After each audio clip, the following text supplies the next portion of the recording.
사랑하는 성도 여러분, 주님의 은혜 가운데 오늘 한날도 평안하셨습니까? 오늘도 바이블 스터디 유튜브 동영상을 통하여 사랑하는 여러분들과 다시 만나서 하나님의 생명의 말씀을 함께 나눌 수 있는 또 아름다운 시간을 허락하신 하나님께 먼저 감사를 드립니다. 이 시간에도 하나님께서 우리들 각자를 위해서 예비하신 풍성한 은혜가 하나님의 말씀을 사모하며 갈급해하며 갈망하는 여러분들 각자에게 충만하게 임하시기를 간절히 기대하면서 오늘의 바이블 스터디를 시작하도록 하겠습니다. 기도하시겠습니다. 하늘의 미달이 땅에 떨어져 썩지 아니하면 하늘 그대로 있을 것이지만 하늘의 미달이 땅에 떨어져 썩어지면 수많은 열매를 맺을 것이라 말씀하신 살아계신 주님, 주님께서 말씀하신 대로 생명의 하늘의 씨앗이에요 이 땅 가운데 오시고 또 주님께서 십자가에 못 박혀 우리의 모든 죄를 다 짊어지시고 돌아가심으로 말미암아 우리에게 영원한 구원의 은혜를 허락하여 주심을 진심으로 감사합니다. 그 은혜 속에 정말 저희들 아무런 공로 없이 값 없이 하나님의 자녀가 되게 하시고 특별히 성도의 거룩한 신분으로 오늘 구별되게 살아갈 수 있도록 축복하여 주심을 진심으로 감사합니다. 주님께서 우리에게 주신 구원의 도리를 붙잡고 우리가 이 땅 가운데 살지만은 헛되고 헛된 것에 연연하지 않도록 도와주옵소서. 먹고 마시고 씻고 장가가는 세상 믿음 없는 사람들과 같이 세상의 연락과 기쁨에 취하지 않도록 도와주옵시고 또 믿음의 지 온전케 하시는 주님만을 바라보면서 우리의 선한 믿음의 싸움을 영생을 위한 싸움을 끝까지 정말 잘 감당할 수 있는 승리로운 성도들이 되게 축복하여 주옵소서. 오늘도 또 생명의 말씀을 듣기를 원하여 유튜브 동영상에 모였습니다. 성령께서 우리의 각자의 마음속에 함께 하시고 지혜와 또 지식의 은혜를 충만하게 채워주심으로 오늘도 하나님의 말씀을 들을 때 그 말씀이 살아 운동력이 있어 우리의 마음 가운데 부딪히게 하시고 우리의 심령을 변화시켜 주옵시고 우리의 영혼이 양하게 되게 하시며 우리의 심령의 생수가 되게 하셔서 정말 이 말씀이 그리고 우리의 신앙과 연합하여 우리를 하나님을 아는 것과 믿는 것에 우리가 아름다운 모습으로 성장해서 정말 주님의 일을 복음을 위해서 참 귀하게 쓰임받는 모든 성도들이 될 수 있도록 축복하여 주옵소서. 예수님의 이름으로 감사하며 기도합나이다. 아멘. 우리는 지금까지 Exploration about the Bible이라고 하는 제목을 가지고 바이블 스터디를 계속하고 있습니다. 우리는 성령에 관하여 우리가 믿는 것이라고 하는 주제를 가지고 지난 주간에는 하나님께서 세상 만민에게 성령을 부어줄 것에 대한 최초의 예언으로 구약의 오순절이라고 불리는 선지자 요엘의 말씀인 요엘서 2장 28절부터 29절에 있는 말씀과 그 예언의 성취로서 오순절날 성령께서 강림하신 역사적인 사건인 오늘 사도행전 2장 1절부터 4절에 관한 말씀을 중심으로 The Holy Spirit is a person of the Trinity, 성령은 삼위일체의 한 인격이시다라고 하는 중요한 내용을 가지고 함께 공부를 하였습니다. 성령에 관하여 우리가 믿는 것은요, The Doctrine of the Holy Spirit, 이것은 성령을 말하는 것입니다. 이것은 신학적으로요, 뉴머탈러지라 이렇게 부르는데요, 이 성령론은 조직신학이요, 조직신학적으로 구원론에 포함되는 것으로서 구원론과의 관계에서 아주 중요한 위치를 차지하고 있습니다. 인간의 구원에 있어서 성령이 갖고 있는 중요성을 우리가 이해하기 위해서 무엇보다도 우리는 지금 성경적으로 어떤 시대에 살고 있는지를 아는 것이 선행되어야 합니다. 우리는 일반적으로 성경을 성부의 시대, 성자의 시대, 그리고 성령의 시대라 이렇게 구분을 합니다. 그래서 성부 시대라고 하는 것은 창세기로부터 말라기까지 하나님께서 선지자를 통하여 인간 구원에 대한 자신의 뜻과 계획을 이스라엘 백성들에게 선포하신 말씀하신 율법의 시대를 우리는 성부의 시대다 이렇게 말합니다.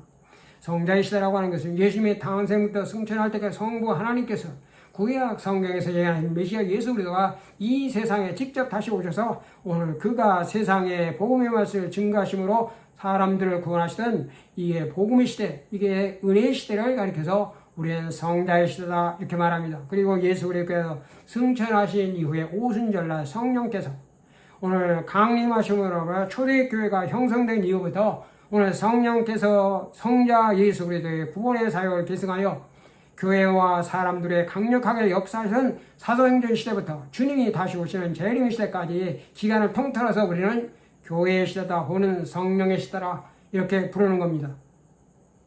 사도행전은 성령의 사람 누가가 기록한 역사서인 것입니다. 성령 충만을 경험한 사도들이 성령 능력을 힘입어 예수께서 부탁하신 영혼 구원의 사역을 어떻게 성취하여 나는가를 기록한 초대교회의 복음의 성전부가 이게 사도행전이라고 하는 이 초대교회의 부흥과 그리고 성장이 성령에 의해서 주도적인 역사와 활동으로 이루어졌기 때문에 우리는 사도행전을 가리켜서 성령행전이라 이렇게 부르기도 합니다. 우리는 지금 교회와 성도교회 성령께서 주도적으로 역사하시고 인도하시고 활동하시는 오늘 성령의 시대에 살고 있는 것입니다. 요한서 2장 28절부터 29절의 말씀과 같이 하나님의 유해 선지자의 입을 통하여 천하 만민 남녀노소에게 성령을 부어주어 이 세상에 성령의 시대가 도래할 것을 예고하였습니다. 그리고 예수님께서는 십자가에 돌아가시기 바로 직전에 오늘 제자들에게 성령을 보내주실 것을 약속을 하셨습니다.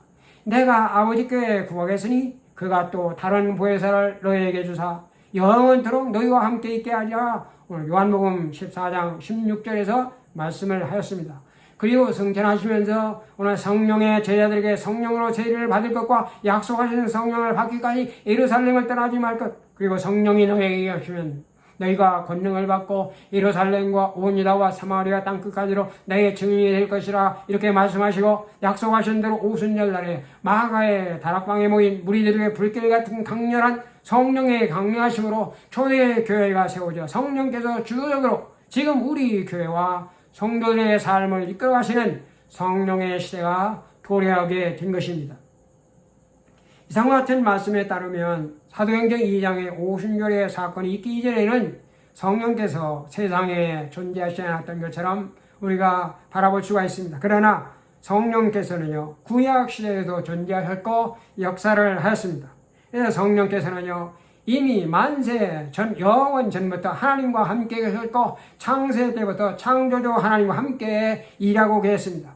창세기 1장 2절에 보면 땅이 혼돈하고 공허하며 흑암이 깊음 위에 있고 하나님의 영이 수면 위에 운행하시니라 이렇게 말씀하십니다. 여기서 말하는 The Spirit of God, 하나님의 영이라고 하는 것은요, The Holy Spirit, 이게 성령을 의미하는 것입니다. 오순절날에 성령이 비록 강림하였지만은 그는 이미 창조 때에 성부 하나님과 성자 예수님과 함께 일하고 계셨습니다. 창조의 주체는 성부 하나님이시지만은 성자 예수님과 성령님이 함께 공동적으로 창조 사역에 참여하셨다 하는 말씀인 것입니다.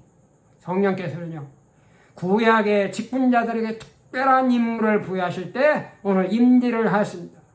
성령께서 모세에게 사명을 주실 때 모세에게 임재하였습니다. 그리고 이 글을 돕는 70인 장로들이 모세를 도우려고 하는 임무를 줄 때도 성령께서 그들에게 임재하셨다고 민수기 11장 17절부터 26절은 기록하고 있습니다. 모세의 후임자였던 여호수아에게 모세가 손을 얹고 안수할 때 여호수아의 머리에 성령이 임하셨다고 신명기 34장 9절에서 말씀하고 있습니다. 특별히 사사들이 하나님의 특별한 임무를 받아 사사 임무를 감당할 때 온니엘과 기드온과 그리고 삼손과 같은 이러한 자들 위해 성령께서 그들 위해 임재하셨다고 성경은 기록하고 있습니다. 신약시대의 성령께서는 예수 그리스도의 모든 삶과 함께 하셨고 특별히 예수님께서 사역하실 때 함께 하셨습니다. 예수님은 성령으로 잉태하십니다.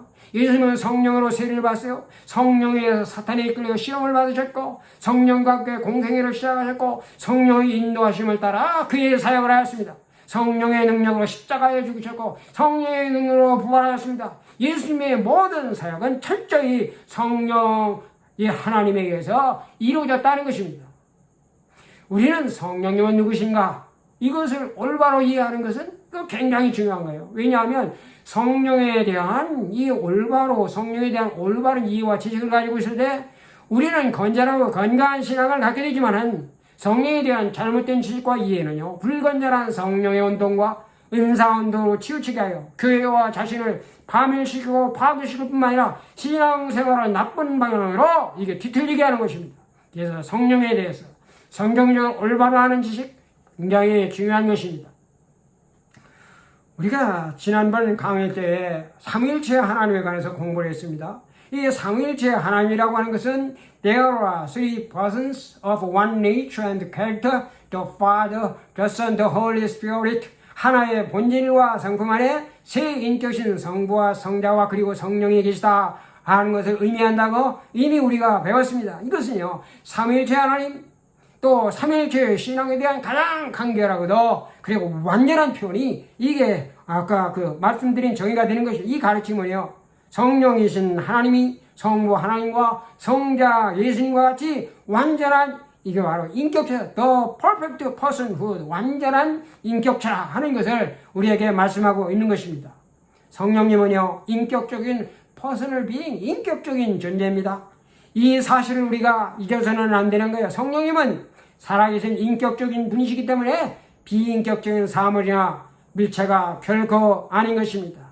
성령님은 비인격적인 죽은 사물이나 물체가 아니라 이게 살아계시고 역사하시는 인격적인 하나님, living and acting personal God, 이게 살아계시고 역사하시는 인격적인 하나님이 된다 하는 것입니다. 그래서 성령님은요, 유령 같은 분이나 바람 같은 분이 아니고 우려 같은 성정과 감정과 그리고 이 정서를 가지신 분으로 희노애락을 느끼시는 분입니다. 이와 같이 성령도 우리의 연약함을 도우시나니 우리는 마땅히 기도할 바를 알지 못하나 성령이 말할 수 없는 탄식으로 우리를 위하여 친히 간구하시니라. 로마서 8장 26절에 사도 바울은 우리에게 말하고 있는 것입니다. 성령은 인격적이신 분이기 때문에 어려 언제나 우리에게 인격적으로 대화하십니다. 인격적으로 대화하시는 성령님은 우리 또한 성령을 인격적으로 대화하시기를 원하시는 것입니다.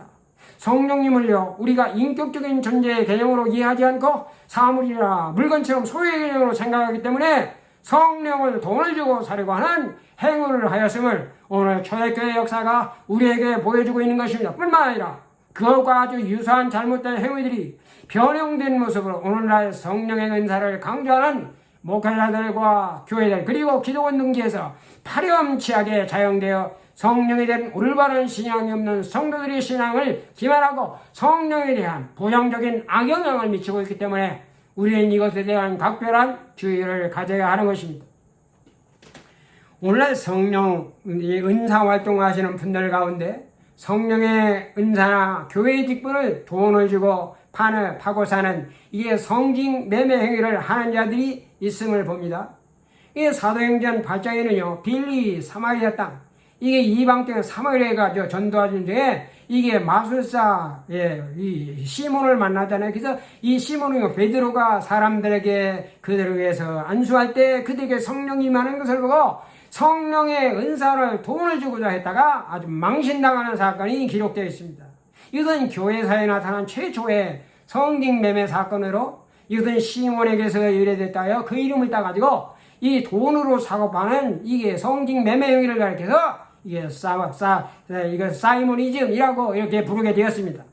성령의 권능과 그리고 거룩한 하나님의 선물이 은사를 물건이나 사물처럼 돈으로 사려고 했던 것입니다. 성령의 은사는 돈을 주면 언제나 살 수 있는 액세서리가 아니라 이 믿는 자들에게 값없이 거두시는 하나님의 은혜요 은사요 선물인 것입니다. 우리는 거저 받았으니 우리는 값없이 이것을 나눠줘야 하는 것입니다. 성령의 은사는요, 돈으로 거래할 수 있는 cheap grace, 이 값싼 싸구려 이 잡동사니가 아니고 오직 믿음 위에 어떠한 대가를 지불해도 얻을 수 없는 costly grace, 이 값비싼 은혜라고 하는 것을 우리가 잊어서는 안 되는 것입니다.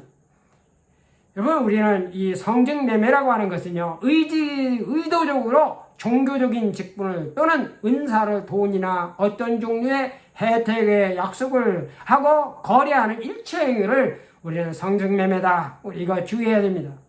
그래서 성령님은요, 인격적이시라고 하는 일을 이렇게 말하는데 이 인격적이라고 하는 말은 성령은 모든 것을 통달하시는 지성을 갖고 계신 분이며 희노애락의 감정과 정서를 갖고 계시고 자신의 뜻과 목적에 따라 하나님의 은혜와 은사를 각 사람에게 골고루 나눠주시는 의지를 갖고 계신 분이다 하는 것이라고 우리가 생각을 해야 하는 것입니다. 결론적으로 성령은 인격적이시다라고 하는 것은요, 우리와 동일한 지성과 감성과 의지를 가진 인격질사라는 것으로 비인격적인 사물이나 물건처럼 생각하나 대회에서는 결코 안 되는 것입니다. 성령을 무슨 주술적인 영적인 힘인 것처럼 생각해서도 안 됩니다. 성경을 무슨 주술적인 영적인 힘인 것처럼 생각해서도 안 되고, 성경 열정적인 영광 같은 것, 종교적인 영광 같은 것으로 생각해도 안 되는 것입니다. 성령이 인격적인 하나님이기 때문에 성경은 우리의 감각이나 감정에 영향을 주는 것은 사실이지만, 종교적인 열정이나 흥분이나 황홀한 상태가 성령의 역사라고 속단하는 것은 이것은 잘못된 것입니다. 성령은 삼위일체의 한 인격이신 것입니다. 이 중요한 내용을 여러분들이 꼭 기억하시기를 바랍니다. 이제 오늘의 주제, 성령께서 하시는 사역이다. 성령께서 우리 가운데 어떠한 일을 행하시냐, The work of the Holy Spirit, 이 성령의 하시는 사역에 대한 공부를 시작하도록 하겠습니다. 우리 이제 함께 성경으로 돌아가세요. 요한일서 1장 9절부터 10절의 말씀과 요한복음 16장 8절부터 11절의 말씀을 함께 보도록 하겠습니다. 오늘 이 말씀을 제가 봉독해 드리겠습니다. 요한일서 1장 9절부터 10절입니다. 만일 우리가 우리의 죄를 자백하면 그는 미쁘시고 의로우사 우리 죄를 사하시며 우리를 모든 불의에서 깨끗게 하실 것이요, 만일 우리가 범죄하지 아니하다면 하나님을 거짓말하는 이로 만드는 것이니 또한 그의 말씀이 우리 속에 있지 아니하니라. 요한복음 16장 8절부터 11절의 말씀입니다. 그가 와서 죄에 대해서 의에 대해서 심판에 대하여 세상을 책망하리라. 죄에 대해서라 하면 그들이 나를 믿지 아니하며, 의에 대하여 하면 내가 아버지께로 가니 너희가 다시 나를 보지 못하며, 심판에 대하여 하면 이 세상 임금이 심판을 받았음이니라. 아멘. 성부 하나님과 그리고 성자 예수님의 궁극적인 관심은요, 인간 구원에 있습니다. 그래서 인간 구원을 향한 하나님의 성부 하나님의 뜻과 그리고 의지에 따라 성자 예수 그리스도 세상에 보내심을 받은 성령께서 예수님의 뜻과 의지를 계승하여 오직 인간의 구원을 위해서 사람들에게 일하십니다. 이 목적을 이루고자 성령께서는 사람들 가운데 많은 사역들을 하십니다. 그 중에 성령께서 인간의 구원을 위해서 우리 가운데 역사하시는 중요한 4가지의 사항에 대해서 우리가 공부를 하게 될 것입니다. 첫 번째는요, 성령께서는요, 우리 믿는 자들의 마음속에 사람들에게 죄를 깨닫게 하는 일, to convict of sins, 죄를 깨닫게 하고 알게 하는 일을 한다 하는 것입니다. 우리는 보통 성령께서는요, 믿는 자들에게 역사하는 것으로 생각을 합니다. 그렇지만 사실은요, 믿지 않는 자들에게 역사를 하는 것입니다. 예수를 믿지 않는 사람들이 예수 그리스도가 누구신지, 복음이 무엇인지, 성경에 말하는 죄가 심지어는 그들이 태어날 때부터 죄인이라고 하는 사실을 모릅니다. 그래서 그들은요, 자신들이 죄인이라는 사실을 전혀 인정하지 않는 것입니다. 천국과 지옥에 대한 이게 막연한 관념을 가지고 있지만, 구원이 무엇인지, 영생이 무엇인지, 그리고 예수께서 죄로부터 그들을 구원하기 위해서 오신 구원자라고 하는 사실을 전혀 모르기 때문에 예수를 믿지 않는 것입니다. 오늘 하나님은 이게 하나님을 모르는 사람들에게 주의 복음이 전해질 때 성령께서 복음의 말씀과 함께 듣는 자들의 마음속에 일하시기를 시작하는 것입니다. 이때 성령께서 가장 먼저 행하는 사역은요, 그들의 마음속에 죄를 깨달아 알게 하고 그리고 그 죄들을 자각하게 하는 것입니다. 성령은요, 진리를 알게 하고 깨닫도록 가르치는 지혜의 영이며 지식과 진리의 영이기 때문에 그렇다는 거예요. 성령이 임하시면 죄에 대해서 의에 대해서 심판에 대해서 세상을 책망하려고 하신 말씀하신 것처럼 예수님을 믿지 않는 자들에게 죄라고 하는 죄가 죄라는 사실과 그를 믿지 않으면, 예수를 믿지 않으면 심판을 받아 멸망에 처하게 된다는 사실을 증가하여 그들의 마음에 찔림을 받게 하는 것입니다. 사도 베드로가요, 성령이 충만하여 유대인들과 예루살렘 사람들 앞에서 예수의 십자가의 죽음과 부활을 증거하면서 너희가 십자가에 못 박으신 예수를 하나님이 주와 그리스도가 되게 하시리라 말할 때에 그들이 듣는 그 말을 듣는 그들 모두의 마음속에 찔림을 주었다고 사도행전 2장 37절은 기록을 하고 있어요. 마음에 찔림을 받았다고 하는 것은 성경에서 오늘 한 군데 여기밖에 없습니다. 이 마음에 찔림을 받았다고 하는 것은 마음을 우리가 찔러 꿰뚫었다, 관통했다고 하는 것을 의미하는 것입니다. 하나님의 말씀을 때 그들의 양심의 가책을 받고 그리고 이성적인 단죄를 느낀 것입니다. 왜냐하면 유대인들은요, 메시아를 대망하며 살아온 민족인데 그들이 대망한 메시아를 그들이 자기 손으로 그들 스스로가 십자가에 못 박으신 이 사실이 이 못 박으신 예수인 그가 예수인 것을 알았을 때 그들은 양심적으로 또는 이성적으로 찔림을 받은 것입니다. 여기서 성령의 역사는요, 죄를 알게 하고 책망하는 역할을 하는 것입니다. 이에 대해서 그들의 즉각적인 반응이 있었어요. 형제들아, 우리가 어찌할꼬 이렇게 말했습니다. 그것은요, 그들 자신이 잘못을 깨닫고 죄책감을 느껴 자신들의 죄를 애통하고 자복해 하는 말인 동시에 주의 지시를 기사하는 겸손한 말로 회개를 의미하는 것입니다. 바로 이것이 성령께서 사람들의 마음과 마음 속에서 행하시는 역사가 되는 것입니다. 어찌할 거면 그들에게 사도 베드로는 회개하여 각각 예수 그리스도의 이름으로 세례를 받고 죄의 사함을 받아 그리하여 너에게 성령을 선물로 받으리니 이 패역한 세대에서 구원을 받아라 이렇게 말씀할 때 3,000명의 사람들이 일시 회개하는 놀라운 회개의 역사가 나타났습니다. 사도행전 16장 19절부터 35절에는 사도 바울이 드로의 환상을 보고 마게도의 사람들의 환상을 보고 유럽 최초의 선교지 빌립보로 건너가 복음을 전하다가 전치는 여정을 거치는 일로 감옥에 갇히는 사건이 기록이 되어 있습니다. 바울과 실라가 옥에 갇혀 사람들이 잠든 한밤중에 하나님께 기도하고 찬송할 때 큰 진이 나서 옥토가 흔들리고 옥문이 다 열려 죄수들이 결박이 풀어지는 이적이 나타났습니다. 바울과 신라를 지키는 간수장이 놀라 잠이 깨어 옥문들이 열린 것을 보고 죄수들이 도망한 줄 알고 자신이 받을 형벌을 생각하여 칼을 빼가 자기를 할 때 오늘 바울은 소리질러 네 몸을 상하지마 우리가 도망하지 않고 여기 있다 말하자 그가 등불을 밝혀 그 사실을 확인하니 그는 바울과 신라를 향하여 말합니다. 선생님들아 내가 어떻게 하여 구원을 얻으릴까 하고 구원에 관하여 질문을 하는 것입니다. 여러분 바울이 주 예수를 믿으라 그리하면 너와 네 집이 구원을 얻으리라 이렇게 말할 때에 그는 바울과 신라를 자기 집으로 데려가 상처를 치료해주고 그의 모든 권속들이 함께 세례를 받고 그의 온 가족이 하나님을 믿은 것은 이것은 성령의 역사가 없이는 이것은 불가능한 일이라는 것입니다. 성령께서 자유장사 루디의 마음을 열어 바울의 말을 청중하게 하였습니다. 전치는 여정을 거치셨습니다. 그리고 간수장의 마음을 열어 하나님을 믿게 하는 것도 이들을 통하여 빌립보 교회를 세워 유럽 선교의 전초 기지로 삼기 위한 하나님의 계획이었다 하는 것입니다. 성령께서는요 사람들에게 죄를 깨닫게 하고 마음에 찔림을 주어 회개에 이르게 하고 하나님께 자신이 죄인임을 자백하게 하는 것입니다. 그래서 믿지 않은 자들이 주님을 만날 때 가장 첫 번째 하는 고백은요 주님 제가 죄인입니다 라고 하는 이러한 시인인 것입니다. 이 누가복음 5장 1절부터 오늘 11절에 보면 주님께서 생업이 어부였던 베드로를 이게 사람의 영혼을 나눌 어부로 부르는 아주 아름다운 말씀이 오늘 누가복음 5장에 여기 기록이 되어 있어요. 우리가 아는 이 베드로는요 어렸을 때부터 이게 아버지의 뒤를 따라서 물고기 잡는 걸 배웠던 이게 잔뼈가 굵은 이게 물고기 잡는 데는 다른 사람의 추종을 불허하는 이러한 재능을 갖고 있던 사람이다. 우리가 이렇게 이해할 수가 있어요. 그래서 이 베드로는요 그날도 다른 동료들과 함께 만선의 기대를 가지고 밤새도록 그물을 던지만 한 마리도 잡지를 못했어요.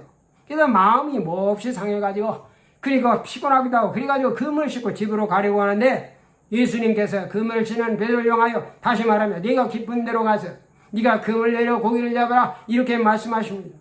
그러면 이 말씀에 베드로의 입장에서 생각하면 이거 전혀 이해가 불가능한 것입니다. 왜냐하면요 여러분 이 물고기라고 하는 것은요 이것은 이게 물고기라는 것은 밤중에 잡는 것입니다. 물고기는 밤중에 그래서 사람들이 밤낚시를 가잖아요. 그래서 물고기는 밤에 활동을 하기 때문에 이 물고기는 밤에 잡는 것인데 지금 이게 날이 새가지고 이게 집으로 가려고 하는데 다시 들어가서 물고기 잡아라 맞지도 않는 거예요.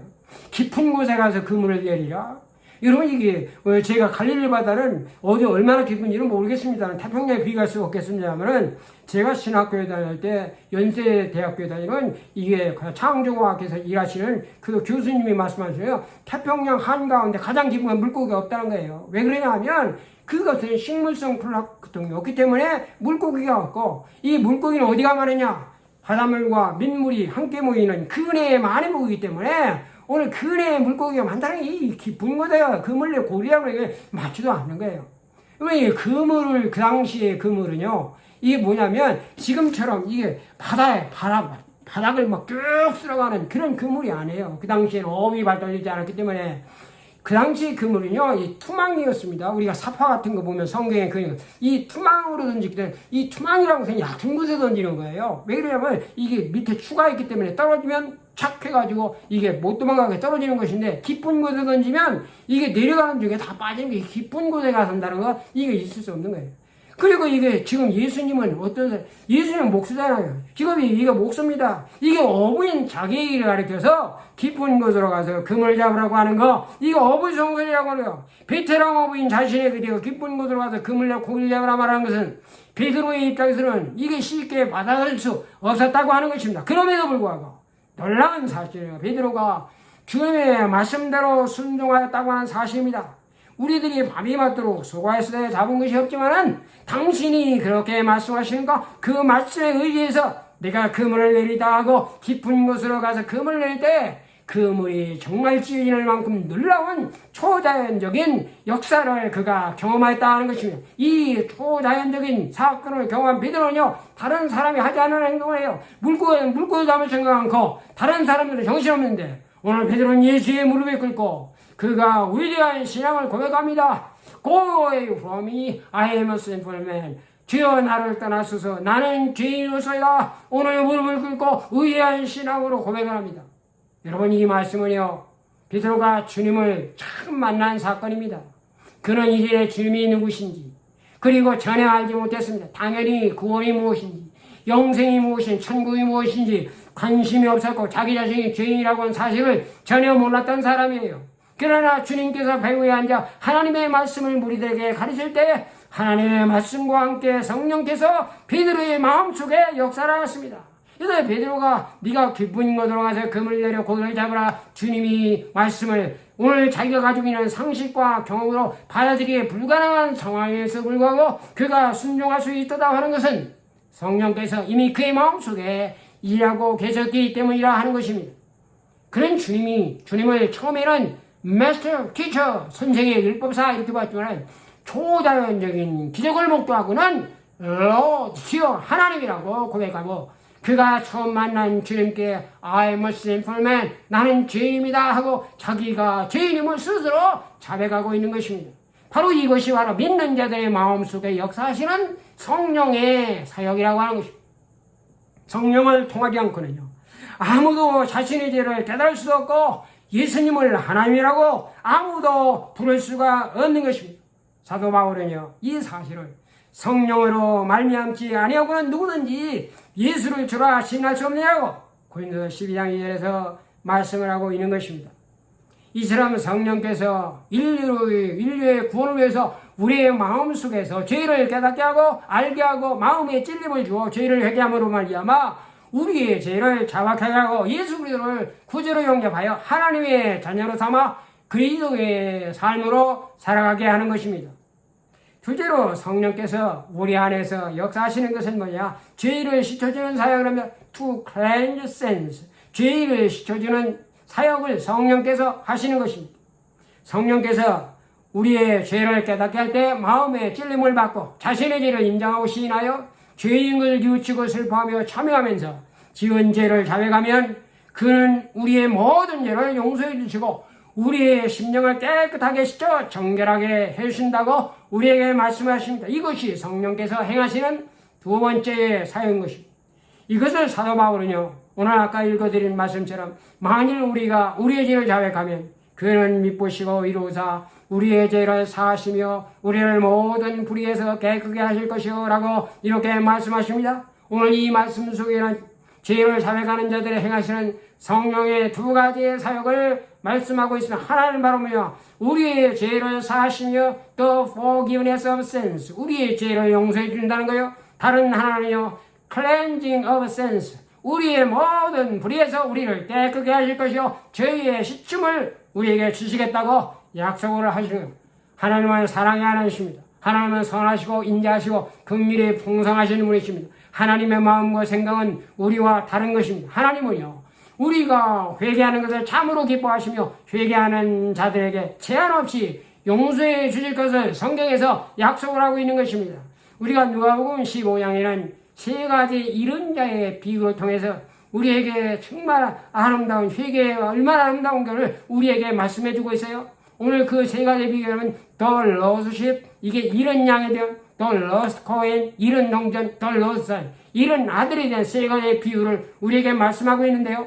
여러분, 잃은 양의 비유는요, 회개함이 없는 죄인을 양무리를 따라 길을 잃고 방황하는 양에 비유하여 목자가 길 잃은 양을 찾은 후에 그 양을 품에 안고 기뻐하며 즐거워하는 모습을 통하여 죄인 한 사람이 회개하고 하나님께로 돌아올 때 하나님께서는 천국에서 회개할 것이 없는 99을 인하여 기뻐하는 것보다 더욱더 기뻐하시는 하나님의 깊은 심정을 우리에게 잘 묘사해주고 있습니다.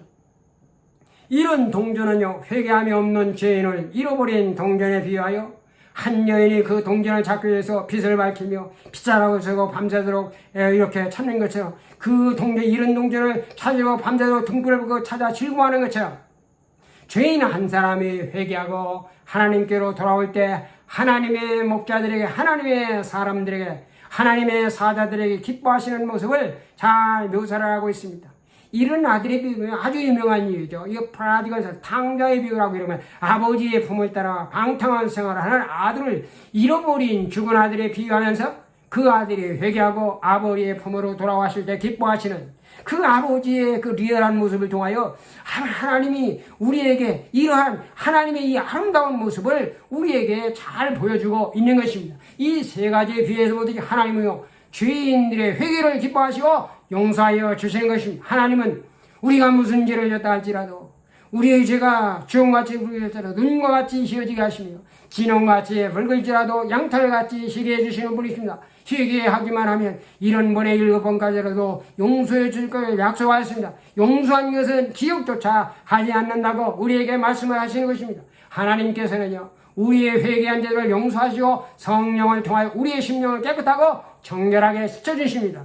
그래서 구약에서는요, 죄사함과 죄에 대한 용서, 이것은 동물의 피를 잡아가지고 그 피를 보고 덮어주는 것, to cover sins. 이게 피를 보고 이게 죄를 그냥 이게 덮어주는 모습, 그리고 피를 보고 못 본 척 눈 감아주는 것, to look over sins. 이게 못 본 척 그냥 지나가는 것을, 이게 피를 보고 넘어가는 것, to pass over sins. 이것을 오늘 구약에서는 죄를 사해주고 용서해준다, 이렇게 말합니다. 그러나 신약에서는요, 죄 사함과 죄 용서라고 하는 것은요, 죄를 완전히 씻겨주는 것, 이게 to cleanse sins, to be sanctified, to be holy, to be righteous. 이 말은 무슨 얘기냐? 이것은 죄를 씻어주는 것, 깨끗하게 성결하게 해주는 것, 거룩하게 해주는 것, 그리고 의롭게 하는 것이 이게 신학적인 의미라고 해요. 이게 구약의 수동적인 이 개념에 비해 신약에서는 더욱더 적극적이고 능동적이고 실제적인 개념이 된다는 것입니다. 그래서 다윗은요, 하나님께 이렇게 기도합니다.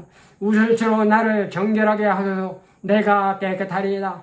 나의 죄를 씻어요. 내가 눈보다 희리이다. 하나님이여, 내 속에 정한 마음, 깨끗한 마음을 창조하시고 내 영에 정직한 영을 새롭게 하옵소서. 시편 51편 10절에 너무도 아름다운 기도를 하나님께 드리고 있는 것입니다.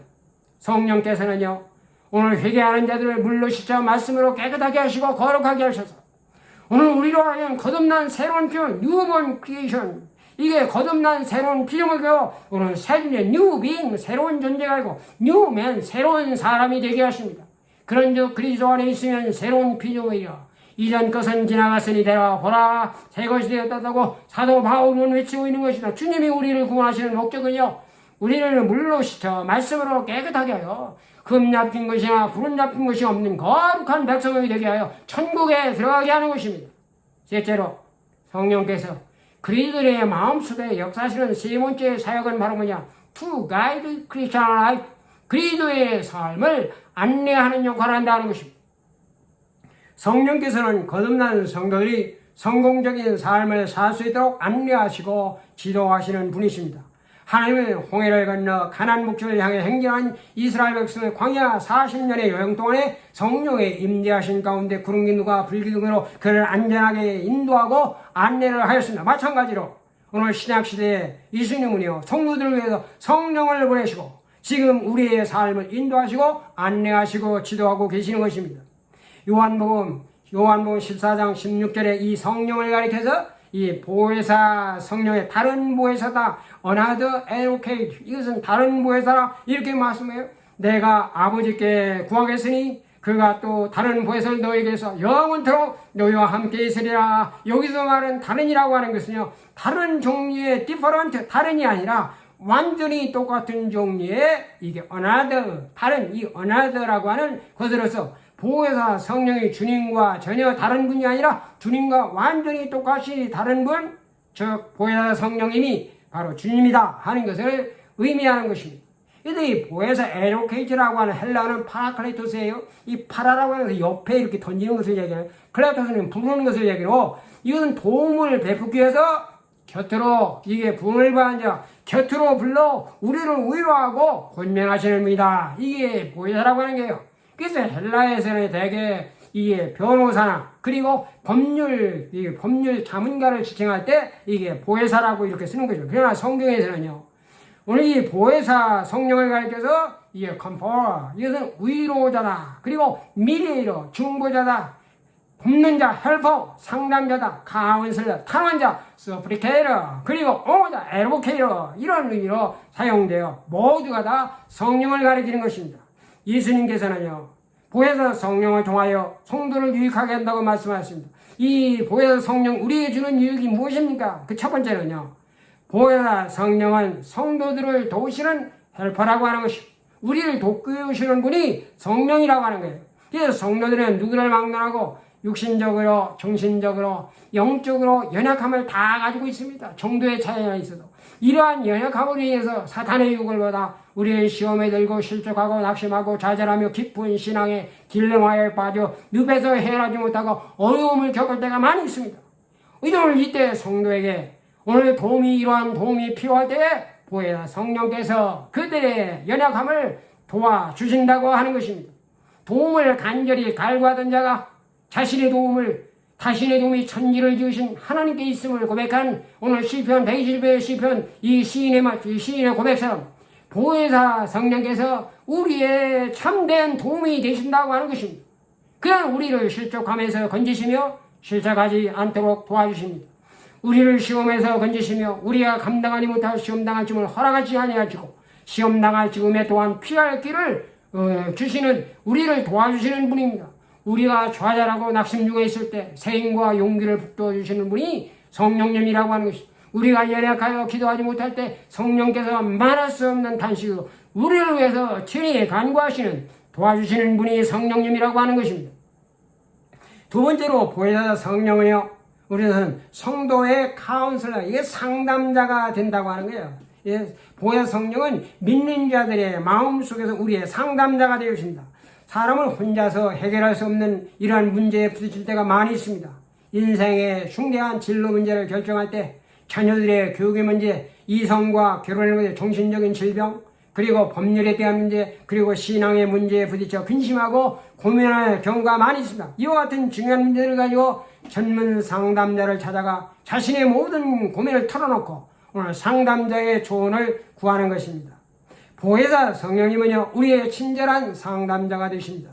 사랑하는 하나님의 자녀와 같은 문제를 가지고 오늘 하나님께 나와 성령께 기도할 때 성령께서는 오늘 그들의 기도를 들으시고 말씀하시고 지혜와 총명을 주시고 가장 좋은 길로 우리를 인도하여 주신다는 것입니다.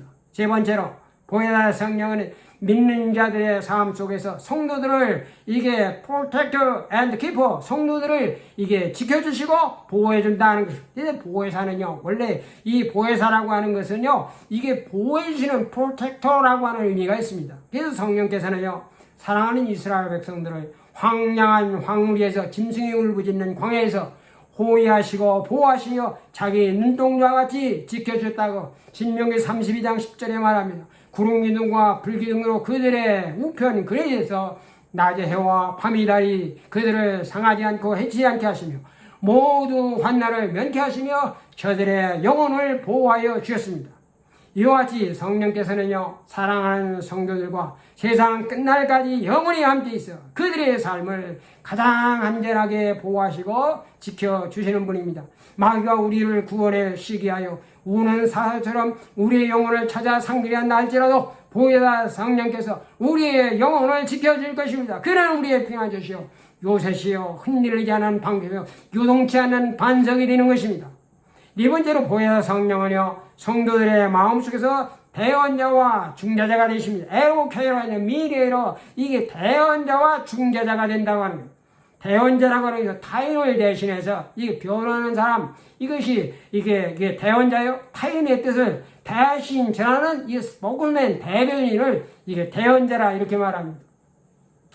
우리는 법률적으로 복잡한 문제가 발생했을 때는요, 거액의 돈을 지불하고 변호사에게 맡겨버립니다. 우리가 처리할 수 없는 일을 나를 대신해서 그가 변호할 때 원만하게 해결될 수 있기 때문에 그렇습니다.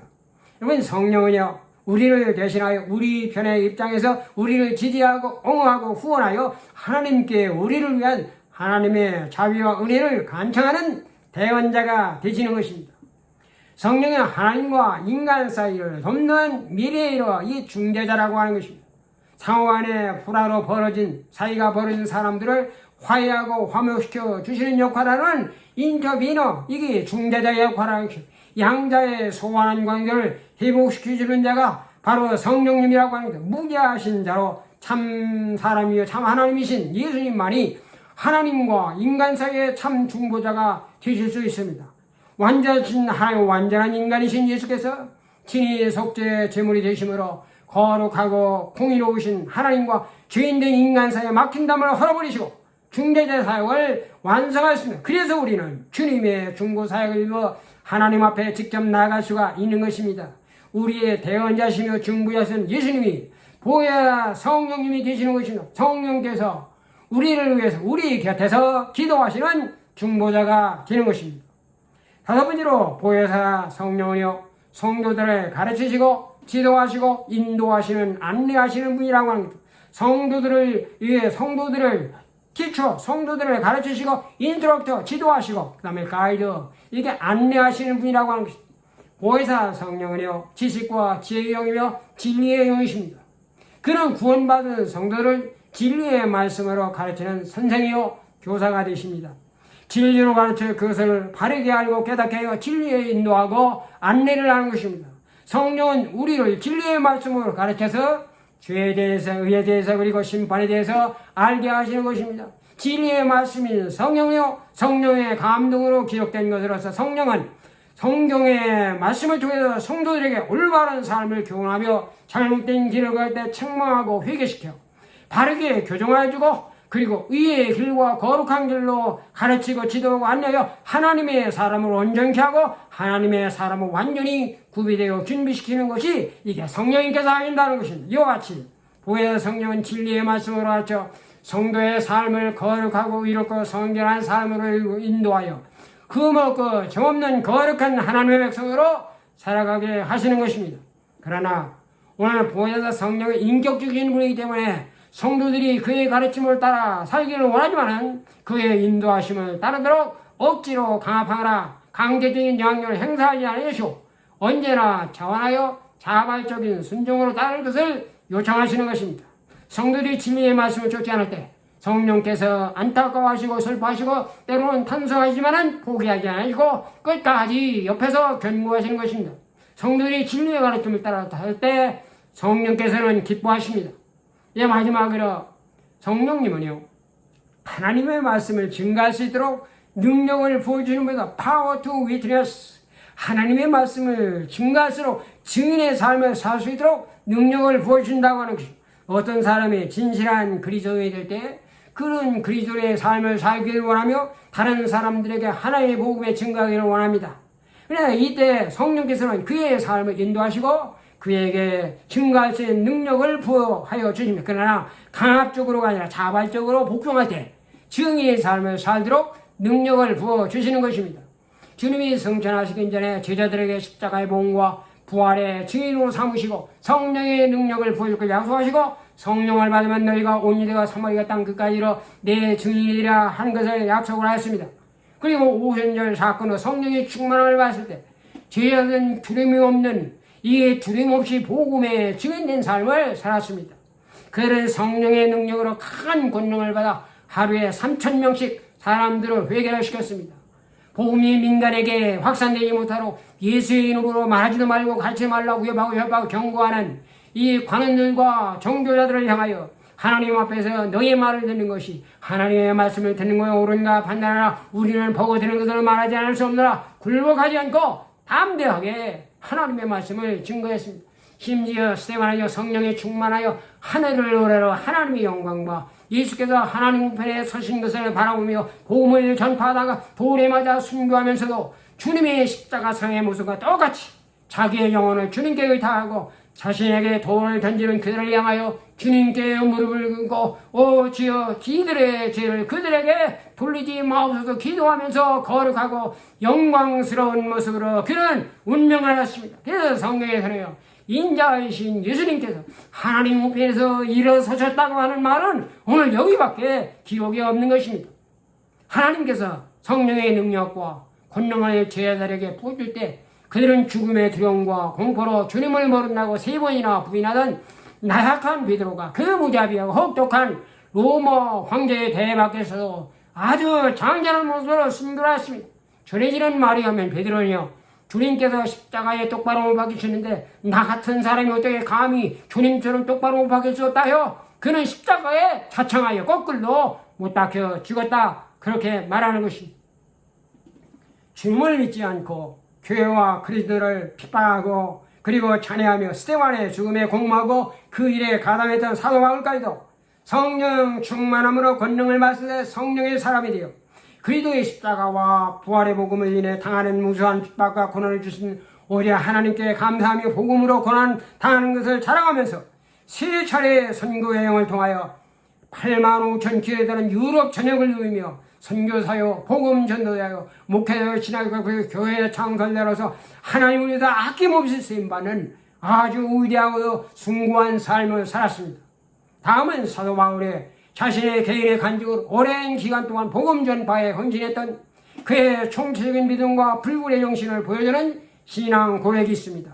오직 성령이 각성해서 내게 증가하여 결박과 환난이 나를 기다린다.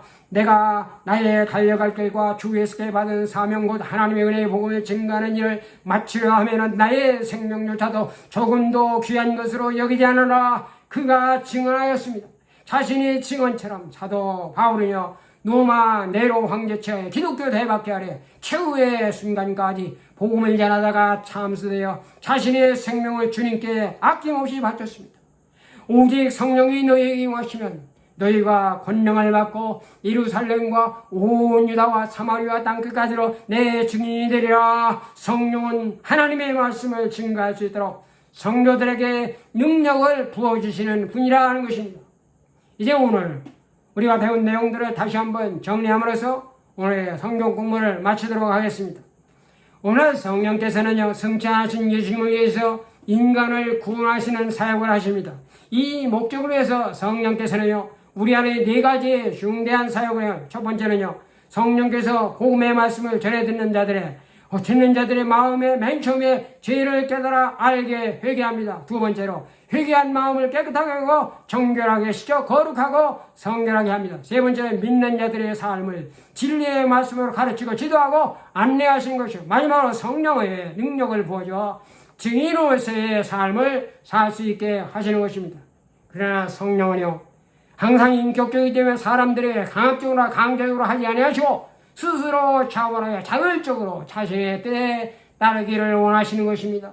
볼지어다 내가 문 밖에 서서 들으려 하신 말씀처럼 성령께서는요 우리의 마음에 문을 두드리시고 우리 속에 들어와 우리와 함께 살기를 원하시는 것입니다.